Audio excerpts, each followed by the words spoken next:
Hello दोस्तों, मैं अभिषेक शर्मा आपका हार्दिक स्वागत करता हूं बाजीराव नर्सिंग एकेडमी के यूट्यूब चैनल पर। Today we are discussion about the phenytoin. Phenytoin क्या होती है इसके बारे में एक छोटा सा डील करने जा रहे हैं। तो फेनिटोइन होती है वो आपकी एंटी कन्वर्जेंट या एंटी एपिलेप्टिक मेडिकेशन होती है। एंटी एपिलेप्सिस का मतलब क्या होता है या एंटी कन्वर्जेंट का मतलब होता है कि जब भी आपकी कोई ब्रेन की एक्टिविटी बढ़ जाती है, यानी कि increase the abnormal activity of brain की अगर कोई एबनॉर्मल एक्टिविटी बढ़ जाती है तो उसे कन्वर्जन या फिर आपके सीजर्स के नाम से जाना जाता है। जब किसी पार्ट की या पूरे ब्रेन की या ब्रेन के किसी पार्ट की जब नॉर्मल एक्टिविटी बढ़ जाती है तो उसकी वजह से सीजर्स या फिर आपके जो मिर्गी के दौरे कहते हैं जो आने लगते हैं तो उसे सीजर के नाम से या एपिलेप्सी के नाम से जाना जाता है।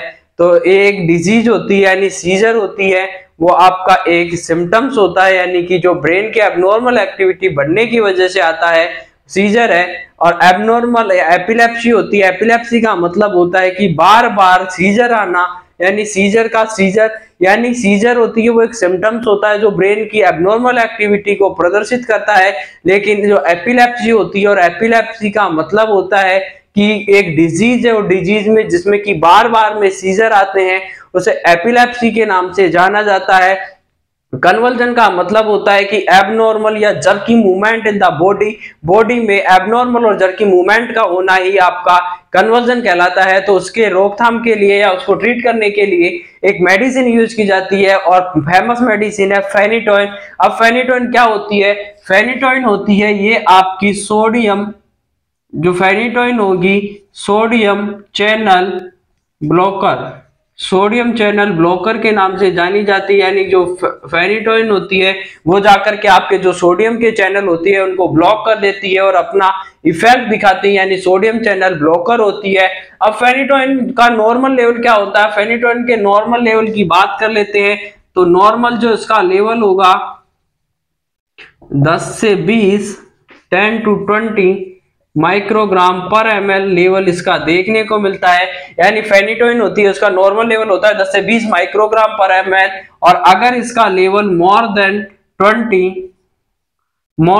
20 माइक्रोग्राम पर ml हो जाएगा तो उस पेशेंट में डेवलप होने लग जाता है निस्टैग्मस का मतलब होता है कि involuntary movement of the eyeball. अगर आपका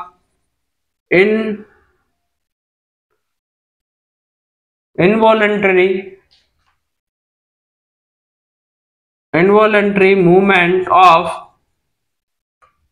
आई बाल, आप आई बाल का अगर इनवॉलेंटरी मूवमेंट होने लग जाता है तो उसे निस्टैग्मस के नाम से जाना जाता है। यानी किसी की आंखें अगर बार बार में ऐसे ऐसे ऐसे ऐसे ऐसे घूम रही है, इनवॉलेंटरी मूवमेंट है यानी कि उसकी मर्जी के बिना घूम रही है, बार बार घूम रही है, चक्री की तरह घूम रही है, तो उसे निस्टैग्मस के नाम से जाना जाता है। यानी इनवॉलेंटरी मूवमेंट होगा आई बाल का, और अगर 20 से 20 माइक्रोग्राम पर ml से ज्यादा अगर फेनिटोइन का लेवल हो जाता है ब्लड में तो ये आपका निस्टैग्मस क्रिएट कर सकता है। और अगर लेवल आपका 30 माइक्रोग्राम पर ml से ज्यादा हो गया तो उस पर्सन में स्लर्ड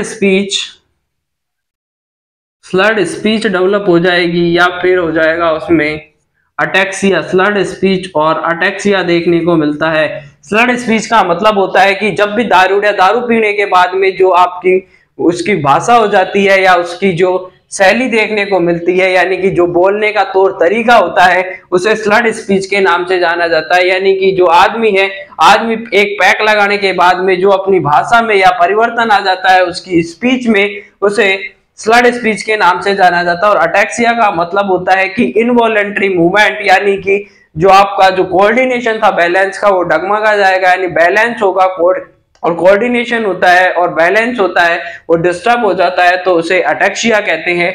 तो अब इसके जो भी आपके साइन सिम्टम्स होते हैं, अगर नॉर्मल लेवल होगा 10 से 20 माइक्रोग्राम पर ml होगा, 20 से ज्यादा हो जाएगी निस्टैग्मस होगा, इनवॉलेंटरी मूवमेंट होगा आई बाल का, 30 माइक्रोग्राम पर ml से ज्यादा हो जाती है तो स्लर्ड स्पीच और अटैक्सिया देखने को मिलता है। इसके बाद में अपन डील कर लेते हैं कि इसके साइड इफेक्ट क्या क्या हो सकते हैं। तो नॉर्मली जो मेनली साइड इफेक्ट होते हैं फेनिटोइन का, और फेनिटोइन के साइड इफेक्ट को याद करने के लिए एक ट्रिक बनाया हुआ है, वो ट्रिक का नाम है हॉट मलाइका। आपने मलाइका देखी है और मलाइका भी हॉट मलाइका देखी है, यानी कि जो इसकी ट्रिक है उसको याद करना है। हॉट मलाइका के नाम से आपको ट्रिक है, तो याद रखना है हॉट मलाइका।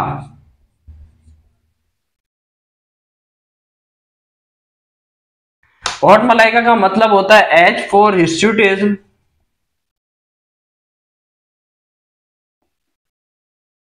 हिर्सुटिज्म या फिर हाइपरट्रॉफी ऑफ गम्स,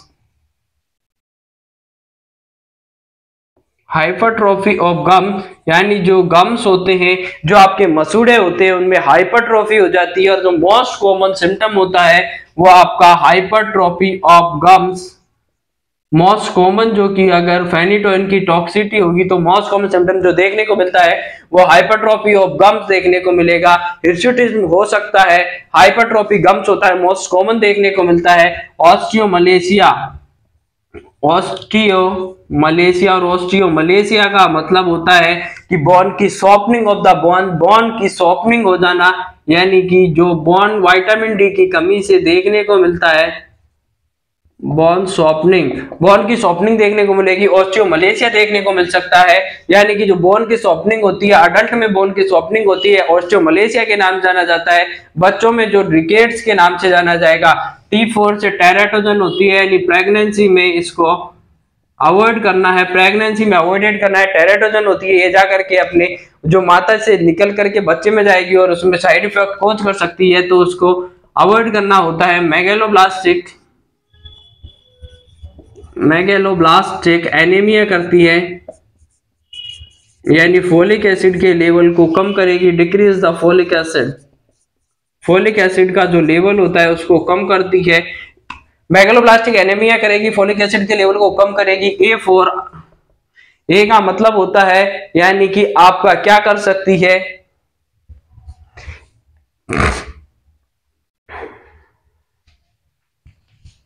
अरिथमिया, और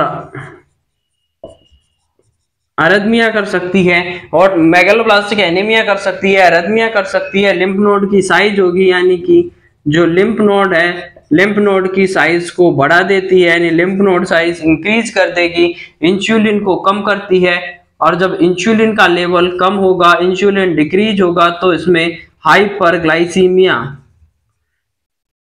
यानी कि जो इसका साइड इफेक्ट होता है, इंसुलिन को कम करेगी। जब इंसुलिन कम होगा तो आपके ग्लूकोज का डिस्ट्रक्शन नहीं होगा या ग्लूकोज का आपका एब्जॉर्प्शन नहीं होगा, तो उसकी वजह से ग्लूकोज का लेवल ब्लड में बढ़ा हुआ देखने को मिलेगा, जिसे हाइपरग्लाइसीमिया के नाम से जाना जाता है।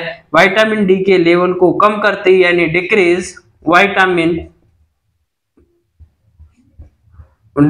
विटामिन के लेवल, और जब विटामिन लेवल कम होगा तो इंक्रीज द ब्लीडिंग, यानी ब्लीडिंग को बढ़ाने का काम करती है।